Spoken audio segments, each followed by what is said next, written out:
Hello दोस्तों, welcome back to my channel once again. जो लोग पहली बार आए मेरे चैनल को प्लीज़ आप लोग सब्सक्राइब कर दीजिएगा। इस वीडियो में मैं चर्चा करने वाला हूँ ओला इलेक्ट्रिक मोबिलिटी लिमिटेड के बारे में, जिसे हम लोग ओला स्कूटर के नाम से जानते हैं। उसी स्टॉक्स की हम लोग चर्चा कर रहे हैं यहाँ पर।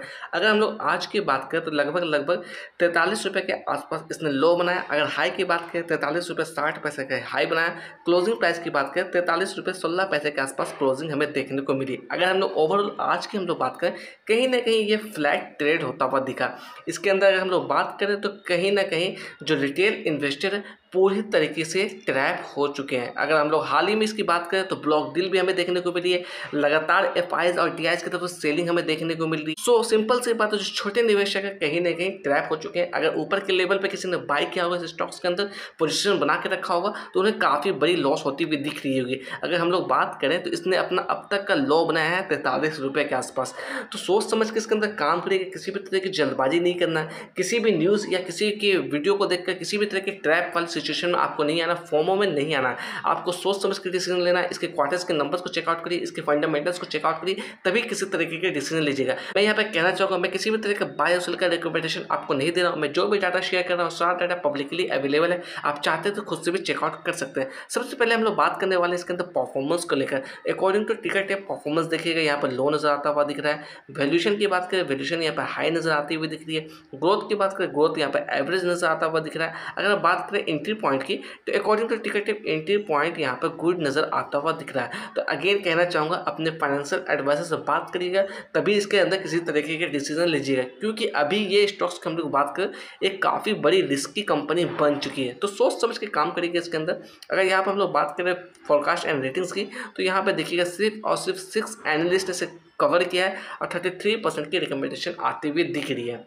अगर इसके अंदर हम लोग बात करें शेयर होल्डिंग पैटर्न्स को लेकर, तो देखिएगा प्रमोटर्स की बात करें या एफआईज की बात करें, तो एफआईज की तरफ से लगातार इसके अंदर स्टॉक्स पोजीशन कम की गई है। डीआईज की बात करें, उनकी तरफ से माल यहाँ लगातार बेचा जा रहा है। अगर हम लोग रिटेलर्स की बात करें, रिटेलर्स लगातार इसके अंदर खरीदारी कर रहे हैं। तो छोटे जो निवेशक हैं लगातार इसके अंदर हैवी हो रहे हैं। अब बड़े जो निवेशक हैं वो इसके अंदर कहीं ना कहीं अपना माल कम करते हुए निकल रहे हैं। ये जो मैं डाटा शेयर कर रहा हूँ, स्क्रीनर के वेबसाइट से डाटा शेयर करने की कोशिश कर रहा हूँ। अगर मैं बैलेंस शीट की बात करूँ तो मैं बैलेंस शीट में यहाँ पर दिखाने की कोशिश करूँगा, लगातार इसके अंदर लॉस होता हुआ दिख रहा है। चाहे वो हम लोग क्वार्टर ऑन क्वार्टर बेसिस पे बात करें या फिर हम लोग ईयर ऑन ईयर बेसिस पे बात करें। यहाँ पर देखिएगा, अगर सेल्स की बात करें तो पिछले कुछ क्वार्टर से लगातार सेल्स के अंदर काफ़ी बड़ी गिरावट हमें देखने को मिली है। अगर यहाँ पर नेट प्रॉफिट की बात करें, नेट प्रॉफिट के अंदर भी काफ़ी बड़ी गिरावट हमें देखने को मिल रही है। देखिएगा, हम लोग आगे चार्ट पर 1 डे के टाइम पर मैंने यहाँ पे चार्ट लगा रखा है। सबसे पहले इसके अंदर मैं वॉल्यूम की बात करने वाला हूँ। अगर वॉल्यूम की बात करें, कल के दिन काफ़ी अच्छी वॉल्यूम नोटिस की गई थी। तकरीबन 1 करोड़ 63 लाख के आसपास की वॉल्यूम इसके अंदर नोटिस की गई थी। वहीं पे डिलीवरी ऑफ परसेंटेज की बात करें, तकरीबन 38% की माल इसके अंदर उठाई गई है। अगर 50 डे मूविंग एवरेज की बात करें, इसकी वैल्यू आती हुई निकल रही है 59 रुपीज़। अगर 200 डे मूविंग एवरेज की वैल्यू की बात करें, ये वैल्यू निकलती हुई 65 रुपीज़। अगर अभी हम लोग बात करें करंट सिनारियो के अंदर, तो प्राइस है 43 रुपीज़, यानी कि अपने 50 डे मूविंग एवरेज के नीचे ही ट्रेड करता हुआ दिख रहा है। अगर यहाँ पर मैं कैंडल को दिखाने की कोशिश करूँ, लगातार बियरिश कैंडल का फॉर्मेशन होता हुआ दिख रहा है, यानी कि लोअर लो का फॉर्मेशन कंटिन्यू यहाँ पर होता हुआ दिख रहा है। तो थोड़ा सा आपको सोच समझ के काम करना है, इसके अंदर किसी भी तरह की जल्दबाजी नहीं करना। अगर चार्ट के हिसाब से हम लोग देखें यहाँ पर, तो ये जो लेवल्स देख रहे हैं तकरीबन 48 रुपये के आसपास, यही हमारे लिए मेजर रेजिस्टेंस का काम करता हुआ दिख सकता है। मैं किसी भी तरह की श्योरिटी की बात नहीं कर रहा हूँ, सिर्फ और सिर्फ मैं पॉसिबिलिटी की बात कर रहा हूँ। तो थोड़ा सा आपको अवेयरनेस दिखाना है। अगर यहाँ पर हम लोग बात करें तो ये देखिएगा, अगर डाउन साइड में, तो डाउन साइड में कितना गिरेगा कहना मुश्किल। अगर किसी भी तरह की बैड न्यूज़ आती है स्टॉक्स को लेकर, तो फिर कहीं ना कहीं ये स्टॉक्स अभी आपको गिरता हुआ और दिख सकता है। तो थोड़ा सोच समझ के काम करिएगा इसके अंदर। अगर इसके अंदर हम लोग बात करें टेक्निकल्स को लेकर, क्या टेक्निकल्स आती हुई दिख रही है, तो यहाँ पर देखिएगा ओवरऑल यहाँ पर सेल का इंडिकेशन हमें मिलता हुआ दिख रहा है। 15 ऐसे इंडिकेटर जहाँ से सेल का इंडिकेशन आ रहा है। अगर मूविंग एवरेजेस की बात करें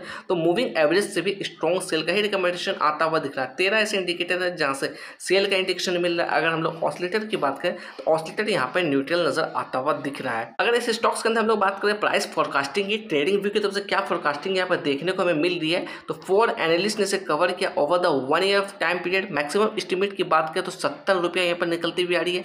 मिनिमम एस्टिमेट की बात करें तो यहाँ पर 30 रुपया निकलती हुई आ रही है। तो देख लीजिएगा, दोनों लेवल आपके सामने, रिस्क और रिवार्ड दोनों लेवल आपके सामने। बट अगेन मैं इसके अंदर कहना चाहूँगा, अगर फ्रेश खरीदारी करना चाहते हैं या आप इसके अंदर पैसा लगाना चाहते हैं या एवरेज आउट करना चाहते हैं या किसी भी तरीके के डिसीजन लेना चाहते हैं, तो अपने फाइनेंशियल एडवाइजर से बात करिएगा, सोच समझ के काम करिएगा इस स्टॉक्स के अंदर।